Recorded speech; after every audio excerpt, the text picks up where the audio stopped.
Shri honourable deputy chairman Shri Harivanshi. आदरणीय सभापति जी, आभारी हूं आपने बोलने का मौका दिया। कुल 72 माननीय सदस्यों का राज्यसभा में कार्यकाल खत्म हो रहा है।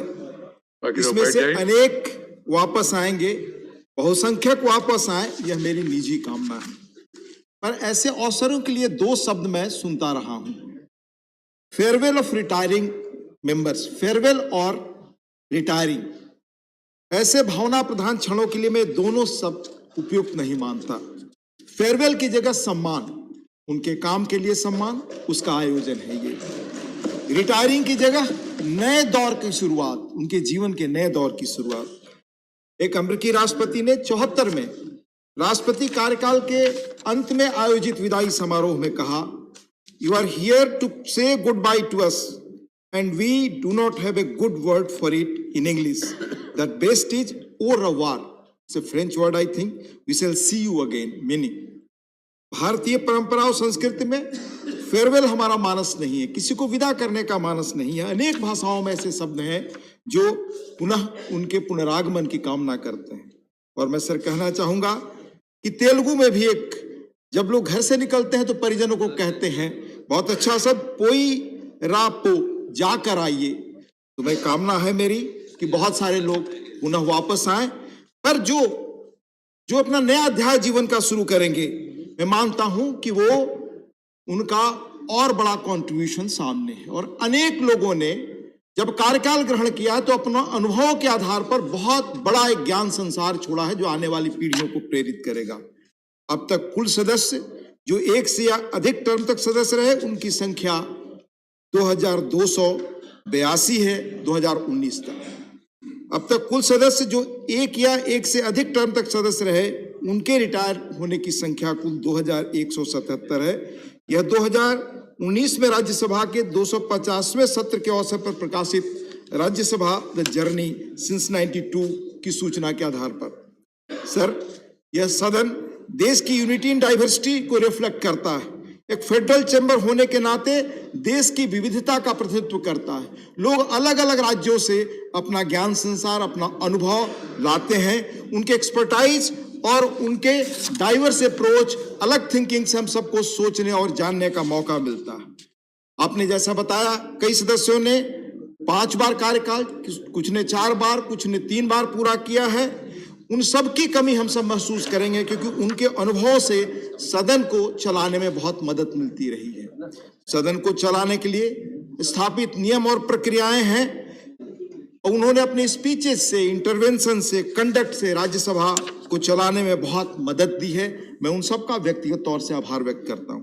मैं बहुत 2-3 नाम इस रूप में उल्लेख करना चाहूंगा कि लगभग सभी लोगों का कुछ न कुछ बड़ा योगदान है। माननीय के एंटोनी साहब, मैंने जानता नहीं था, 15-20 वर्ष पहले पढ़ता था राजनीति के बारे में, बहुत गहरी रुचि थी, जानता था। एयरपोर्ट पे खड़ा था, वो आए, केरल में राजनीति करते थे, बड़े महत्वपूर्ण पदों पर रहे थे, और पीछे 3-4 लोग हम खड़े थे, उसके पीछे टिकट के लिए खड़े हो गए। हमारी नजर गई, हम आगे कि सब लोग स्वतः पीछे चले गए, कोई मेरा परिचय नहीं। उन्होंने पुनः इनकार कर दिया, वो पीछे गए। तो ये पब्लिक लाइफ में इंटीग्रिटी, ऑनेस्टी, अपनी सादगी, ये हमेशा हमें प्रेरित करती रहेगी। माननीय आनंद शर्मा, जिन्हें हमेशा मैं रूल्स प्रोसीजर से लेकर पार्लियामेंट्री कंडक्ट के बारे में या बोलते समय गंभीरता और जो ज्ञान कॉन्स्टिट्यूशनल चीजों के बारे में, सरकार के बारे में, उनसे हमेशा मैंने सीखा है। ऐसे लोगों का अनुभव मिले, ये मेरी निजी कामना होगी। डॉक्टर सुब्रमण्यम स्वामी, कैसे मैं भूल सकता हूं सर, कि जब मैं युवा था और राजनीति मुझे सबसे अधिक प्रेरित करती थी, तो 75-76 में इसी सदन में जो उनका काम रहा, वो आज भी मुझे प्रेरित करता है। सर, श्री सतीश चंद्र मिश्रा जी, माननीय जयराम रमेश जी, श्री सुरेश प्रभु जी, श्री सरदार बलविंदर सिंह जी, श्री पी चिदम्बरम जी, श्री कपिल सिब्बल जी, श्री प्रफुल्ल पटेल जी, श्री संजय राउत जी, ऐसे अनेक वरिष्ठ सदस्य, इनमें से कई वापस आएंगे, मेरी कामना है। और इनके अनुभव से हम सब लोगों ने बहुत कुछ सीखा है सर। पर इन सीनियर लोगों के अलावा जो हमारे कुछ नए मेंबर्स रहे, जिन्होंने एक बार में छाप छोड़ी, प्रभावित किया, उनमें से कुछ लोगों का मैं उल्लेख करना चाहूंगा। और सबका कर सकते हैं सर, समय के अभाव के कारण मैं 1-2 आपको बताना चाहूंगा। अभी हाल में महाराष्ट्र के हमारे माननीय सदस्य डॉक्टर विकास महात्मे जी ने 0 आवर में अर्ली हीट वेव अलर्ट का मामला उठाया और सरकार उस पर स्टैंडर्ड प्रोसीजर तय करे और सारे सदस्यों का अक्रॉस द पार्टी लाइन जो समर्थन मिला वो सचमुच बहुत प्रेरित करने वाला है। माननीय नरेंद्र यादव जी हमेशा जिस इंसाइट से डिबेट को उन्होंने इनरिच किया है, चाहे फाइनेंस का मैटर हो, टेक्नोलॉजी का मैटर हो, सोशल इश्यूज हो, या दुनिया जिस तेजी से टेक्नोलॉजी में बदल रही है जिसका असर हमारे ऊपर आने वाला हो, जो फ्यूचरिस्टिक इश्यूज है जो वर्ल्ड के दूसरे पार्लियामेंट जिन पे डिबेट कर रहे हैं, वैसे इश्यूज को जो उठाते रहे माननीय नरेंद्र यादव जी, वो कैसे हम भूल सकते हैं। माननीय नरेश गुजराल जी एक बार संसद में मिनिमम सिटिंग की बात उन्होंने उठाई और उस पर बहुत अच्छी डिबेट हुई।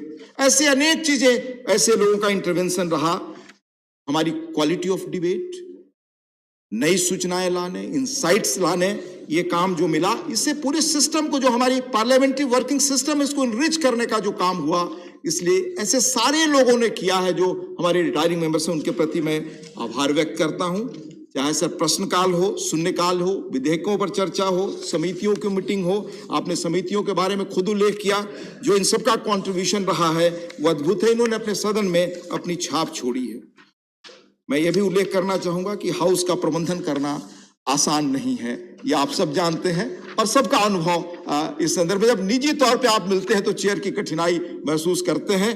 पर हमारे पैनल ऑफ वाइस चेयरमैन में से 2 माननीय सदस्य, श्री सुरेंद्र सिंह नागर जी, श्री सस्मित पात्रा, वो उनका कार्यकाल खत्म हो रहा है।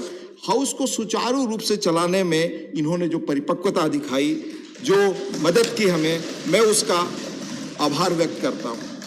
मैं थोड़ी बहुत समितियों की चीजों को सीखने के लिए पढ़ता रहा हूं। मैं राज्यसभा समितियों के जो माननीय 9 अध्यक्षों का कार्य खत्म हो रहा है और जिन्होंने अपने समितियों की रिपोर्टों द्वारा जो चीजें की हैं और जो डिबेट्स को इनरिच किया है, वो मैं कैसे भूल सकता हूं। सभापति जी यहां से जाने के बाद सदस्य समाज और देश की सेवा करते हैं।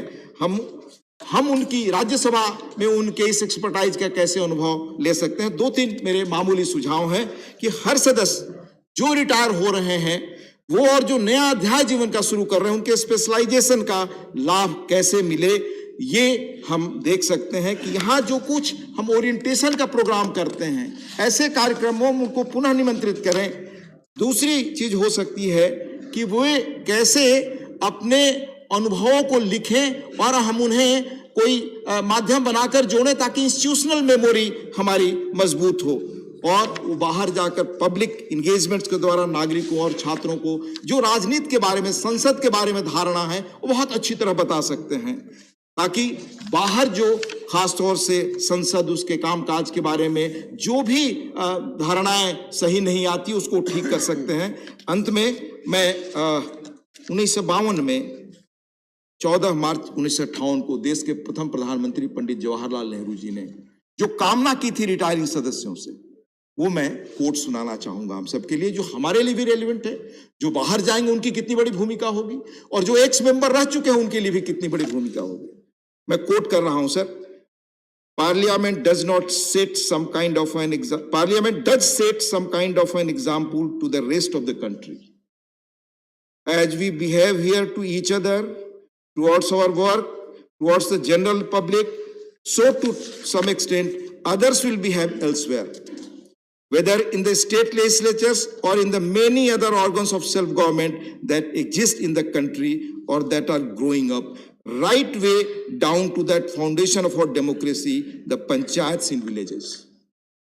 Therefore, on all of us rests this great responsibility, not only to behave as we should behave, but to remember always that a million eyes are upon us and we may not do something that brings the slightest discredit on parliament or set a wrong line before the people. अंत में मैं अपने सभी साथियों को, जो पहले एक सदस्य के नाते, बाद में डिप्टी चेयरमैन के नाते हमेशा जिन्होंने सहयोग किया, साथ रहे, उनके बेहतर भविष्य के लिए, बेहतर स्वास्थ्य के लिए अपनी शुभकामनाएं देता हूं। अपनी बात खत्म करता हूं। धन्यवाद। धन्यवाद जी। हरिवंश जी।